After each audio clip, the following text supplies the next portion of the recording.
Over the past 30 years, I've been devoting my life to animal rescues in the south of England. If this booth collapses, we're both going to be in mighty big trouble. Never has British wildlife been more under threat. Run, Alex. He's going to slip. People and animals are increasingly coming into conflict. This is within a mile of the M25. Ah, Struth. Ah, it was close. After 16 years of Wildlife SOS on the television, this is our first ever series of Wildlife SOS online.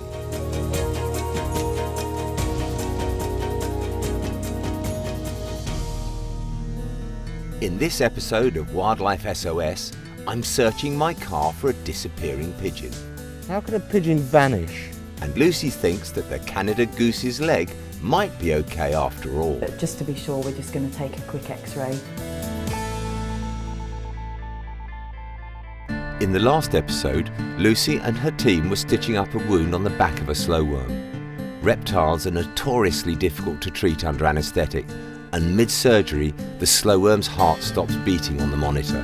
Don't believe it. She's now doing everything she can to bring it back to life. Lucy starts to think there's no hope, but suddenly she faintly hears its heart beating again on the monitor. And that's why I hate anaesthetics on these.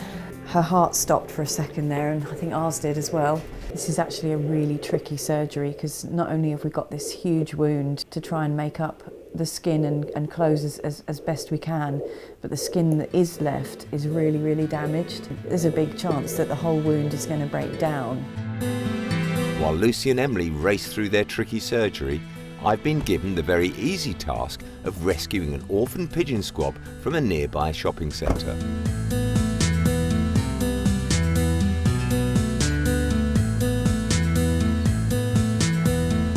An old man going to Specsavers, but not for glasses. You have a pigeon.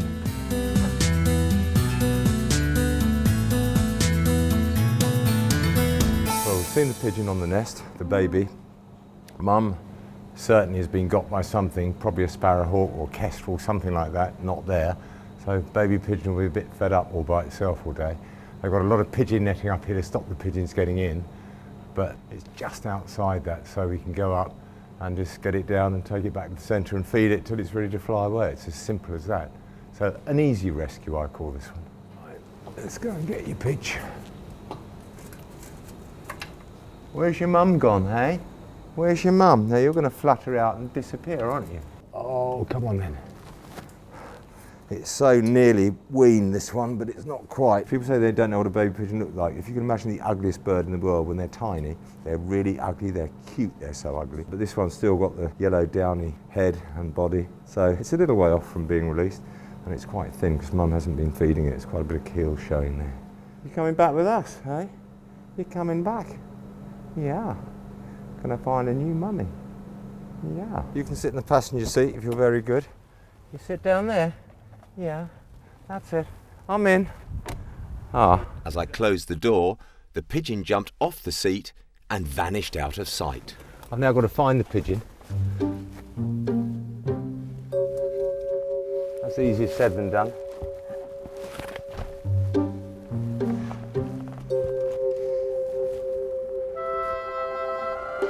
Hunt the pigeon. Gone under the driver's seat. Cannot sit on seat when you don't know where the pigeon is.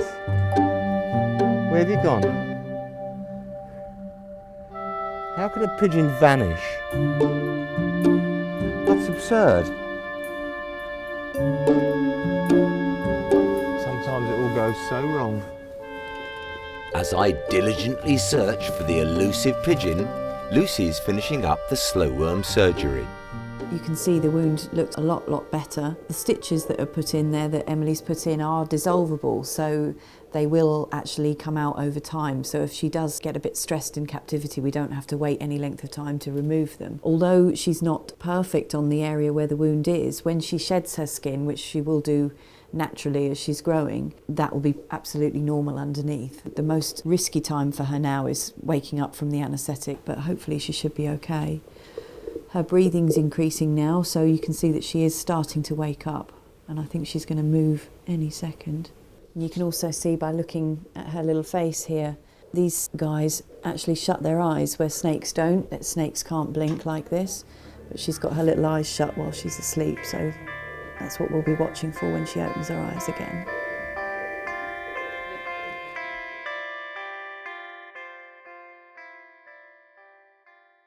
Meanwhile, back at the car, This could be the longest rescue in the history of mankind. I don't know where it's gone. It was there a second ago. Where have you gone, Pidge? I think it's a magical pigeon, to be honest. There you are, that stupid pigeon. What you doing right up there? Come on, come on. That's just silly, isn't it? Come on, out you come. Come on. You can't wait for your mum. She's not coming back. No, come on. Well, it was nearly the easiest rescue ever done if I hadn't had to rescue it a second time. You're not going to do that again. You're going in a box. It's a big box, but it'll do.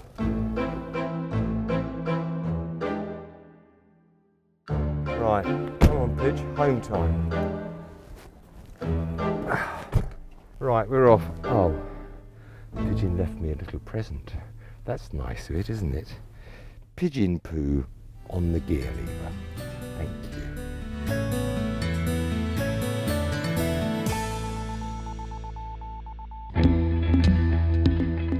as I drive back to Wildlife Aid, keeping a very close eye on the squab, Lucy is anxiously waiting for the slow worm to wake up from its anaesthetic.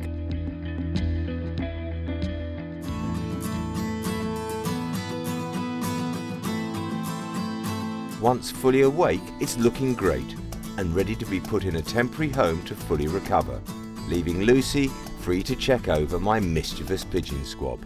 I have one pigeon, the easiest rescue I've ever done. Well, the first rescue of it was very easy. Right. Second rescue, when I put it on my seat of my car, just saying, sit there, I know. it decided to go up and under the brake pedal. It took me ages to find him. You've got a death wish. Sadly, his mum was very dead. I think a kestrel sparrowhawk or something had had that.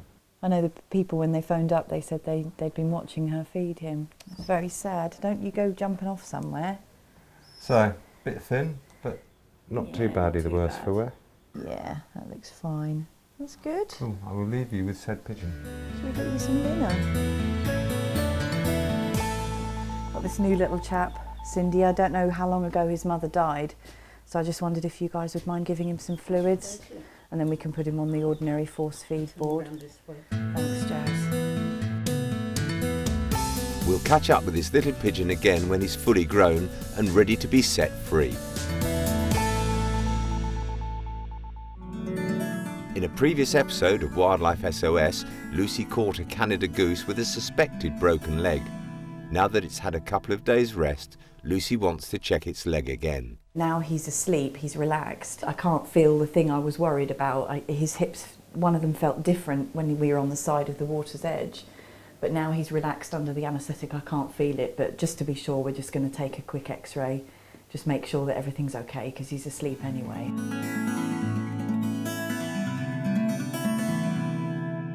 Thankfully on the x-ray there was nothing obvious wrong, couldn't see any fractures. Obviously the x-rays don't show us any ligament damage, which is what we're suspecting now with him, that he's got a ligament or tendon problem. So what we're going to do now is just a few days rest, painkillers, and just monitor him and see how he's walking in a few days. So as you can see, he's really appreciating his food already, which is really good. So we'll give him a few days TLC and see how we get on.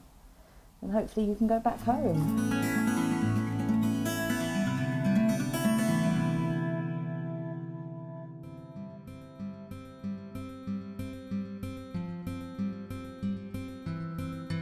Coming up in the next episode of Wildlife SOS, our little badger cub and his foxy friend are getting on extremely well.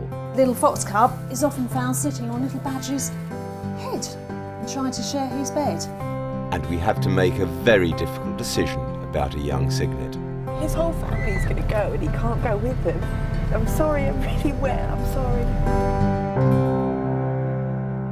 So lots of people think hedgehogs are really, really cute, and although we don't recommend ever having a pet hedgehog, What you can do is do the next best thing, and we're going to do a little competition, and you get to choose what you want to see next.